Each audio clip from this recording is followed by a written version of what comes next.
Hello everybody, welcome back to the channel. My name's Gary and in today's episode, taking a look at England's UEFA Nations League games. I've already done a preview episode on this a couple of weeks ago, so I'm just going to give my score predictions over these next 4 games. England are coming off the back of their greatest ever unbeaten run, 22 games and counting.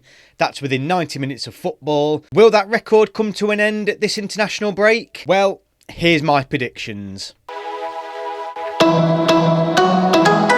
So as we all know, the UEFA Nations League is back this weekend and England start their campaign against Hungary. Of course, England are in a group with Hungary, Italy and Germany, a very tough competitive group. But their first game, like I've said, is against Hungary this Saturday, June the 4th, 5 PM kickoff in Hungary at the Puskas Arena. It is supposed to be behind closed doors. However, recent news has just come out that it won't actually be behind closed doors. There's going to be fans in the building. 30,000 of them are supposed to be children, accompanied by adults though, of course. A little controversial given the fact that they're banned for racism, something that England did experience the last time they played there. So fans will be there despite it being behind closed doors. No England fans will be in the building though. Apparently it's a loophole in UEFA's system, the way they ban teams from playing. England can do the same actually when they play at Molineux later in this round of fixtures. The last time England played in Hungary though was back in September, so not long ago. We ran out 4-0 winners on that night. It was actually a very comfortable night. Hungary didn't do themselves any favours. As we know though, we played them more recently in November at home where we drew 1-1 with them. If anybody remembers, they got a penalty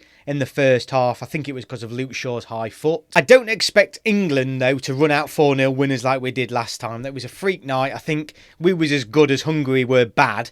Hungary are clearly a better team than that and they showed that in the return fixture in England. I do think though we are going to win this game. I'm confident that England can go there and get the result. It won't be as hostile as what it usually is when we go there, particularly the last time, because even though there are going to be 30,000 in there, hopefully it is going to be children and these ultras and things like that don't manage to weed themselves into this fixture. I'm going to go for a 2-0 England victory on the night. I can't see Hungary scoring against us unless it's a penalty or something around that, or we get a player sent off early. I can't see any other way Hungary are going to beat us, particularly on the run of form that we're on at the moment. So for me, 2-0 victory. I don't think that's too far-fetched, but it's going to be a tough game. If England don't break them down by the 60th minute, I think it's got 0-0 written all over it, but I think we will. I think we'll have too much. I think we'll see a lot of the ball, and I think Hungary not having their home fans there, their usual home fans there, will hurt them quite a bit actually, because they do give off a very intimidating atmosphere that makes it a difficult place to go. That's not going to be the case this time, so I'm going for a 2-0 England victory. So England's second game is actually only 3 days later, and it's against Germany, another away game. This one's in Germany, in the Allianze Arena. This one will be different though. This is going to be a packed house in front of however many I think it's 60,000 fans. I think around about 5,000 of those are going to be English fans. Some of them I know are going to be in the home end. England-Germany, always a good game, always a tough game. Germany and no pushovers. England do have though a very good record in Germany against Germany. We do tend to pick up results there, so it'll be interesting to see how this one goes.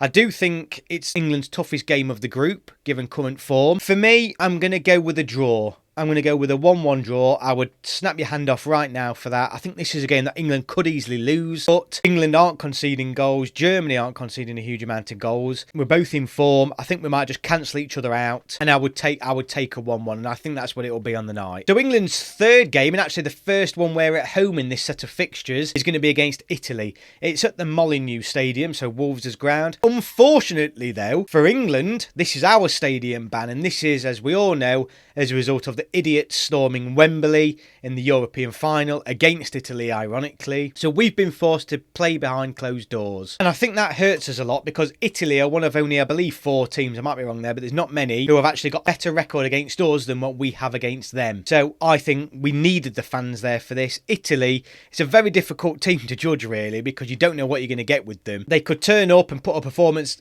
out like they did against North Macedonia, or they could turn up and play like they did in the European final. You don't don't know what Italy you're going to get. Italy, though, historically seem to up their game against better opposition, particularly against us. Like I've said, they've got a better record against us. So I think this is, again, going to be a very, very tough game. It's one we could easily lose. The crowd not being there, I think, definitely hurts us more than them, given it's a home fixture. And I'm going to go for a 1-1 again. I think it's going to be very similar to the European final. Cancel each other out a little bit. There's not going to be lots of goals in this game. I'm pretty convinced of that. I might be completely wrong. But England-Italy are never more than a 1-1 or 1-0 sort of affair. So a 1-1 result, I think that would be a better result for Italy than for us, given where both teams are at now, given Italy failed to qualify for the World Cup. They're going to have a lot to prove, though, because of that.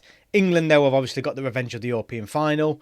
It's a very interesting fixture, but because of all those mixtures, it's going to be very difficult to predict. But that's why I'm just going down the middle, looking at how Italy and England play and how we played in the European final. I think it's just going to be cancelling each other out and a 1-1 draw. So our final game will finally be a game that England fans can attend, and it will be another home game at Molineux against Hungary. Really can't wait for this one. It's going to be a great atmosphere. I love it when England travel away from Wembley. I think the atmosphere is sometimes a little bit better, a little bit louder. Obviously, you get fans up and down the country then that sometimes don't necessarily get the opportunity to see England play because it's in North London. But this has opened it up a lot more. It's going to be a great atmosphere, great day, particularly because it's the first game England are going to be able to play in front of fans in this set of fixtures, and I expect England to win this and win it well. I'm going to go for a 3-0 victory here. That might sound a bit harsh on Hungary, but I'm just really confident playing at Molineux. First game in front of a crowd. I just think it's going to be a great atmosphere, and I just think we're just going to have too much for Hungary at home. It's not going to be the same game as what it was against them at home at Wembley. I think it was a really weird, bizarre game that England were out of sorts. I don't expect us to play the same way. Obviously, though, a lot of this will depend on how both teams have played in their previous 3 fixtures before this. You know, if England are coming off the back of no wins, they're going to have a lot more pressure on them to pick up a win in this result, and that may affect the performance. But I am going to go for a 3-0 victory for England at home. So that's it. That's my predictions. Let me know in the comments below what you think to those. Let me know what your predictions are. I'll catch you all at the game at Molineux if you go in, and I look forward to seeing you in the next video.